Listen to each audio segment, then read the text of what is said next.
This $4 box of borax, the same one sitting in the laundry aisle of every grocery store in America, will grow tomatoes the size of your fist.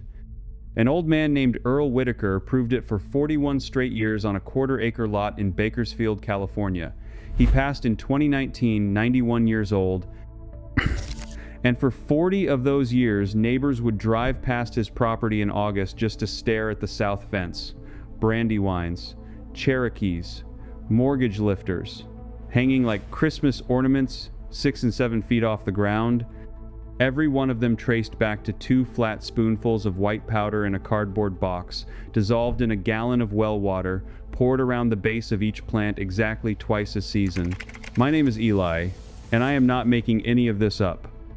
I spent 2 summers down in the basement of the agricultural library at the University of California, Davis, reading every extension bulletin from 1925 to 1985, and I watched the word borax disappear from the recommendations right there on the page, decade by decade, until it was just gone. Somebody made a decision to bury this. In the next few minutes, I am going to show you the exact measurement. 2 teaspoons, 1 gallon, twice a season. That is the whole trick. And if you have a backyard, a raised bed, or even 5 pots on a patio, this works on the soil you already have. You do not need to test it first. You do not need to fix anything.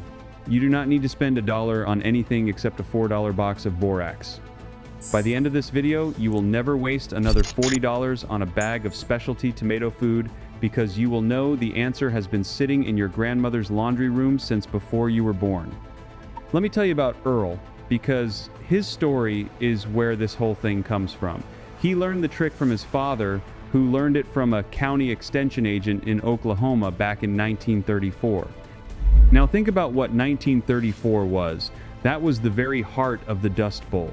The wind had come across the plains and stripped the topsoil right off the land, and with it went nearly every trace element a vegetable needs to set fruit.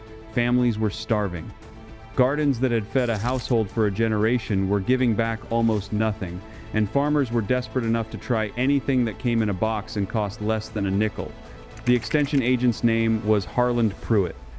He had studied soil chemistry at the State Agricultural College before the crash, and he understood one thing that the big fertilizer companies would later spend a great deal of money helping everybody forget.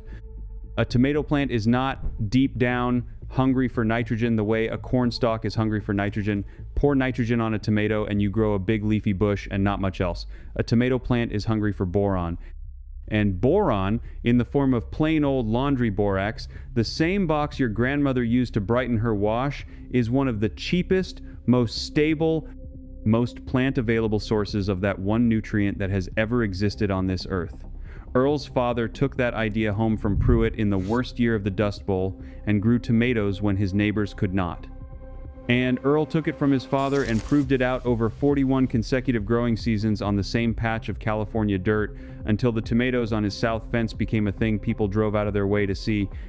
2 spoons in a gallon of water. That is the entire secret. That is the whole thing. The fertilizer aisle would rather you never carry past their $40 bags of Bloom Booster.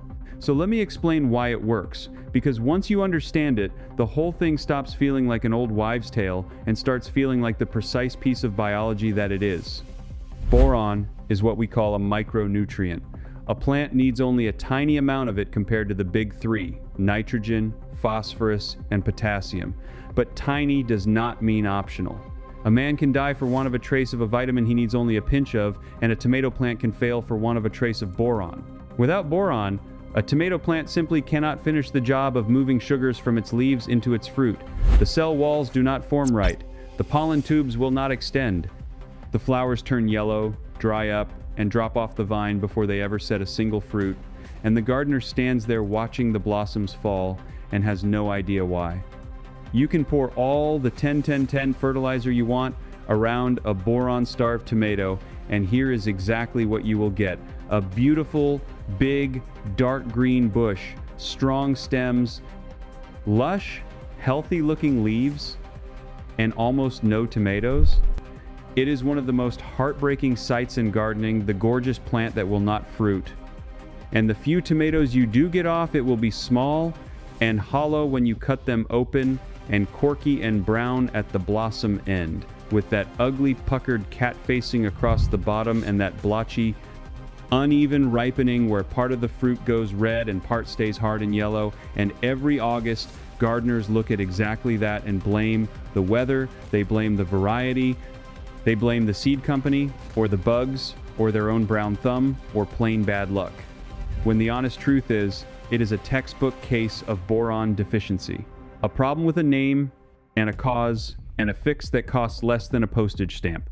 Here is the part that should make you sit up. The Department of Agriculture published a bulletin back in 1939, laying out a careful multi-year study of how tomato yield responded to boron across several different soil types. This was real research done by real soil scientists at a federal research station back in an era when the whole point of government agricultural research was simply to help farmers and gardeners grow more food for less money. And the numbers in that bulletin are almost hard to believe. On boron-poor soil, the plants that got a small, measured dose of supplemental boron produced more than 4 times the marketable fruit of the plants right next to them that got none. 4 times, not 4%, 4 times the harvest from a treatment that cost a fraction of a single penny per plant. That bulletin went out free of charge to county extension offices all across the country for 2 solid decades, and the recommendation in it was just part of the standard advice a gardener got from the county. And then, sometime in the middle of the 1960s, it quietly stopped being reprinted. The recommendation faded out of the pamphlets. And within a generation, the word boron and the word borax had simply vanished from what a home gardener was told to do. A woman named Doris, outside Asheville, North Carolina, has grown heirloom tomatoes on the same half-acre for nearly 40 years. She is the kind of gardener who has forgotten more about tomatoes than most of us will ever learn. And she found the borax method by accident in an old gardening pamphlet she picked up for a quarter at an estate sale. Before that pamphlet, her 40 plants gave her right around 300 pounds of fruit a year, which she thought was about the ceiling for her beds. After she started the 2-spoon protocol, those same 40 plants in the same beds started giving her 600 and 700 pounds year after year after year. The harvest doubled. And almost all of the gain came in the big late-season fruit that used to drop its blossoms or come in cat-faced and ugly. Doris keeps notebooks, the way the best old gardeners do, a line for every season going back decades, and she showed them to me. You can put your finger right on the year it changed. The same handwriting, the same beds, the same varieties she had grown her whole life, and then the numbers just jump and they never come back down. A woman with 30 years of experience suddenly doubling her harvest. The only thing different on the page was 2 teaspoons of borax in a gallon of warm water. But here is what the fertilizer companies would rather you not sit and think too hard about. In 1960, the 4 biggest American producers of agricultural chemicals controlled about 38% of the retail fertilizer market. By 1978, that same small handful of companies controlled 62%. They got bigger and bigger and bigger right through the boom years when every new suburban family in America bought a house with a yard and wanted to grow tomatoes in it. And I want to be fair here, because this is not a cartoon with a mustache-twirling villain in a boardroom. They did not get there by lying to anybody. They got there the same way every big consumer industry gets there.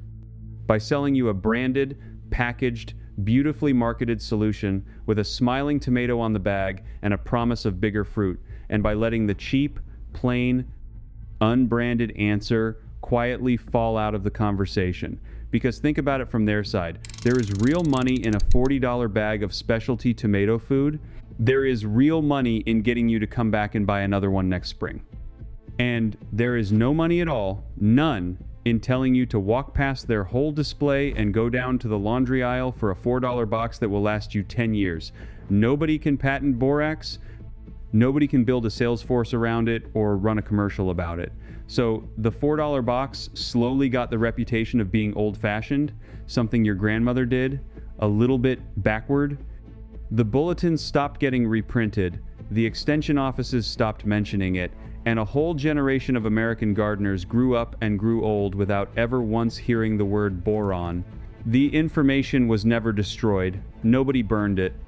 It was just allowed to sink quietly under decade after decade of nicer looking packaging until almost nobody remembered it had ever been there at all. So let me dig it back up and hand it to you exactly so you can do this with confidence the next time you walk out to your garden.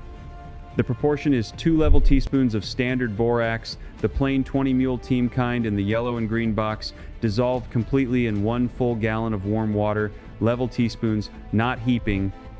Fill the spoon and scrape the top flat with a butter knife, the same way you would measure flour for a recipe, because with boron the measuring actually matters, and I will explain why in a minute. Warm water, not hot, not boiling, just comfortable bath water temperature, somewhere around 100 degrees, which you get by mixing the hot tap and the cold tap until it feels good on your wrist. You stir it or cap the jug and shake it for 30 to 45 seconds until you cannot see any white crystals settling at the bottom anymore. Then you let it sit 10 minutes to fully dissolve and shake it once more. That is your stock solution, and it does not go bad, so if you mix more than you need, you can cap it tight, label it, and keep it for weeks. Now, one important thing about the borax you buy, because people get this wrong and then wonder why it did not work. Make sure it is plain borax, just sodium tetraborate and nothing else. Not a laundry booster that has been blended with detergents or fragrances or stain brighteners or any of that. Turn the box over and read the ingredients. It should say borax or sodium tetraborate and nothing more. If the list has other things on it, put it back on the shelf and find a plain box, because you do not want to be pouring detergent and perfume into the soil where your food grows. From that 1 gallon of stock solution, you can treat between 20 and 30 mature tomato plants. You pour about 1.5 cups to 2 cups slowly around the base of each one, watering it in gently with a watering can rather than blasting it on with a hose, so the boron soaks down into the top 3 or 4 inches of soil where the feeder roots are waiting for it. Now let me tell you what is actually happening inside the plant, because the mechanism is genuinely elegant, and once you see it, the timing later in this video will make complete sense to you. Boron in the soil dissolves into the soil moisture, and it gets pulled up through the roots and carried up the plant in the water it drinks. And it collects, not evenly, but in the places that are growing the hardest, the tips of the shoots, the flower buds, and the young developing fruit. And in those places, it does 3 specific jobs. First, it cross-links the pectin in the cell walls. Pectin is the glue that holds plant cells together, and boron is what stitches that glue into a strong, flexible mesh. That is what lets a developing tomato swell up to full size without splitting open or cracking across the shoulders, those radial cracks you see on the tops of poorly fed tomatoes. Second, and this is the big one, boron lets the pollen tube extend. Here is what that means. When a grain of pollen lands on a tomato flower, fertilizing that flower is not finished. The pollen has to grow a microscopic tube down through the flower into the ovary to deliver its cargo and actually set the fruit. And the growth of that tube is one of the single most boron-dependent processes in all of plant biology. This is the heart of the whole thing. A boron-starved flower can have perfectly good pollen sitting right on a perfectly receptive flower, and the fruit will still fail to set because the tube cannot finish the trip. That is your dropped blossom. That is the flower that yellows and falls. Boron is the difference. And third, boron moves the sugar. It carries the sugars the leaves make in the sunlight down and into the developing fruit. And that is the part that decides whether your tomatoes taste like wet grocery store cardboard or like the kind you stand out in the garden eating off the vine like an apple at 6 in the evening. When boron runs short, the sugar transport stalls out and the fruit comes in looking acceptable and tasting like absolutely nothing. When boron is right, the sweetness climbs, and anybody who tastes the two side by side will know in a single bite which plant got the borax. Strong fruit that does not crack, flowers that actually set, tomatoes that taste like something, 3 jobs, 1 nutrient, 2 spoons in a gallon of water. Before I give you the exact timing and the step-by-step, here is where everything I have pulled out of these old bulletins and these old gardeners lives in one place. Every method, every recipe, every measurement from this channel is gathered together in the description below in something called the Amish Home System. Now stay right here, because the timing of these two applications matters almost as much as the dose, and I do not want you to get it wrong. There is a study out of Cornell from the 1990s that put real numbers on the flavor side of this. They grew processing tomatoes on several different soils, some plots with supplemental boron and some without, and they measured the sugar content of the fruit, what growers call the Brix, the standard measure of how sweet and flavorful a tomato is. The boron-fed plots came in well above the unfed ones. We are talking about the difference between a tomato you would slap on a sandwich without a second thought and a tomato you would drive across the county to a farm stand to buy by the basket. Same plants, same water, same sun. The boron was the difference between forgettable and unforgettable, and the cost of that supplementation worked out to just a few dollars an acre. A man named Roy, who runs a small commercial tomato operation outside Fresno, California, did not believe a word of it when he first heard it, and I understand why. As a commercial grower, he had every professional micronutrient product on the shelf, expensive branded blends, and he was using them exactly the way the industry told him to. Why would a man like that pour laundry borax on his crop? But he was curious enough and stubborn enough to run a real trial. He put the borax method on 1 acre and kept his usual expensive program going on the other 2, and he waited for the season to tell him the truth. At the end of that season, the borax acre had given him more total marketable fruit than either of the other 2, and the tomatoes off it were noticeably sweeter, and it had cost him a small fraction of what the branded products cost on the other acres. Roy switched all 3 acres to the borax method the very next year. He has been growing that way ever since, and the savings on inputs alone run well over $1,000 a year with better fruit to show for it.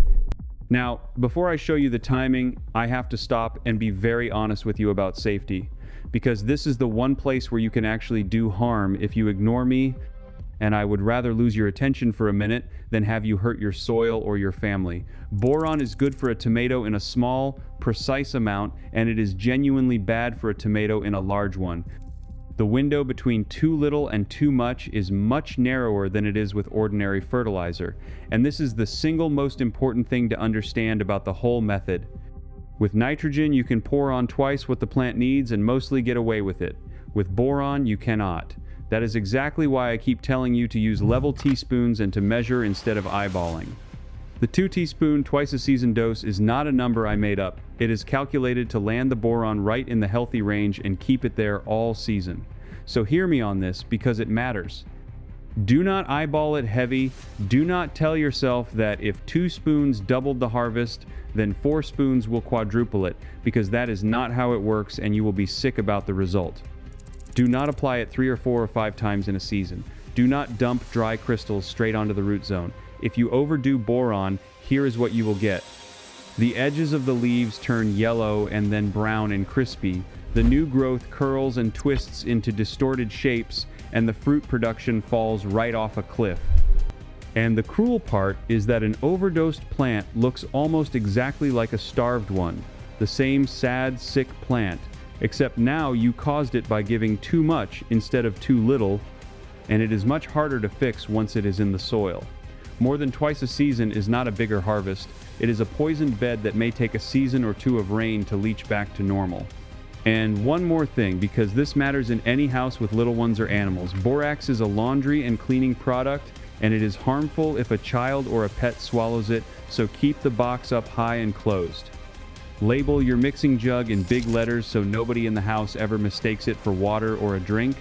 Mix it, use it on the garden, and put it away with the exact same care you would give any cleaner from under the kitchen sink. Treated with that respect, it is perfectly safe to use, and it has been used safely in American gardens for well over 100 years. So here is the timing, and there are exactly 2 applications in a season, no more, and the timing matters almost as much as the dose. The first application goes on when the plants are just starting to set their first flower clusters, which in most climates is 4 to 6 weeks after you put your transplants in the ground. So if you set your tomatoes out in the middle of May, your first borax goes on sometime in mid to late June. The visual cue is simple. You walk out and you see small yellow flowers opening on the lower clusters of the plant, and maybe the very first of those flowers starting to fade and form a tiny green nub of fruit behind them. That is the moment. That is when the plant's demand for boron is just ramping up, when it is about to ask its flowers to set fruit. And a well-timed dose right at that stage sharply increases the share of flowers that succeed instead of dropping. And fruit set is the single biggest thing that decides your whole season yield. Get more flowers to set, and everything downstream gets bigger. The second application goes on when those first fruits have reached the size of a golf ball, which in most climates is 8 to 10 weeks after transplanting. That is when the plant hits its stride, when it is setting multiple clusters at once and loading sugar into fruit as fast as it can pull it from the leaves. That second dose holds the boron level steady right through the heaviest production window, so the late fruit gets every bit of the benefit the early fruit got. Do your applications in the cool of the early morning between about 6 and 9, or in the evening after 7, never in the heat of the day, because the midday sun pulls the moisture up and concentrates the solution at the surface where you do not want it. Pour your 1.5 to 2 cups in a slow, deliberate circle around each plant, keeping it 3 or 4 inches back from the main stem so you never burn it, spreading it out over the zone where the feeder roots actually live. 20 to 30 plants per gallon. First flower and golf ball fruit. 2 applications. That is the entire year's protocol, and I am going to say it one more time because it is the part people get wrong. More is not better, more is worse. It is worth knowing why so many American gardens are short on boron in the first place, because it is not your fault, and it is not your soil's fault either, and the answer goes back 10,000 years. The wild ancestors of the tomato did not come from here. They evolved on the western slopes of the Andes Mountains in what is now Peru and Ecuador, in soils that are volcanic in origin, weathered down from rock that is naturally rich in boron, with 2-4 times the boron you find in an ordinary American garden. The whole flowering and fruiting biology of the tomato, the pollen tubes, the sugar loading, all of it was tuned by nature over thousands of years to a high boron home. The plant expects boron to be abundant, because where it grew up, it always was. Then we carried the tomato out of the Andes and into the gardens of Europe and North America. We planted it in glaciated northern soils, in sandy coastal soils, in the leached red clays of the southeast, most of them naturally low in boron to begin with, and then we made it worse. A century and a half of hard cultivation has mined the trace elements out of that soil, crop after crop pulling boron up and carrying it off to the kitchen. Heavy liming, which gardeners do to fix their pH, binds up what boron is left and locks it where the roots cannot reach it. So you end up with a quiet, continent-wide boron shortage in vegetable garden soil that almost nobody recognizes for what it is. Most home soil tests do not even measure boron. Most general fertilizers contain none at all. Most gardening books barely mention it. So gardeners stand in front of their underperforming plants every single August, blaming the bugs and the weather and themselves, when the fix has been sitting on the laundry shelf the whole time in a box that costs less than lunch. The story I think about most is a teacher named Patricia, who runs a school garden program at an elementary school in El Paso, Texas.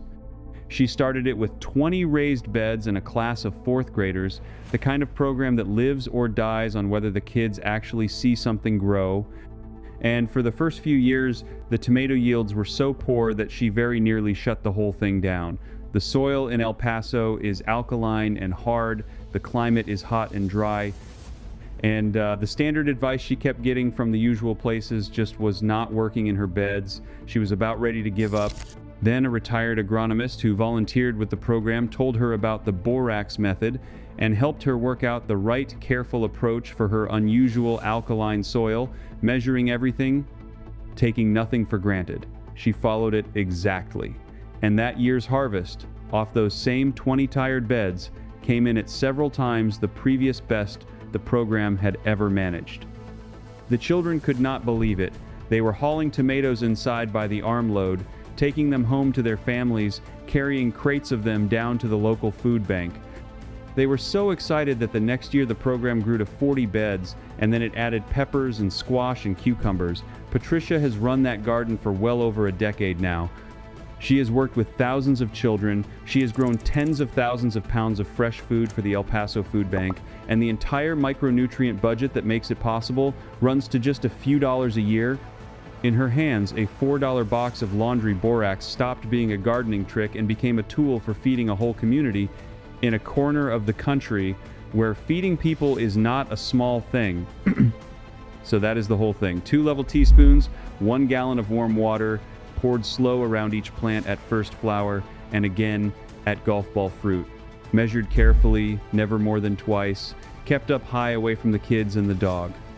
That is the trick. An extension agent named Harlan Pruitt handed a desperate Oklahoma farmer in the worst year of the Dust Bowl in 1934, that the farmer handed down to his son, that the son, Earl Whittaker, carried out to California and proved out over 41 summers on a quarter-acre in Bakersfield until the tomatoes on his south fence pulled cars off the road in August.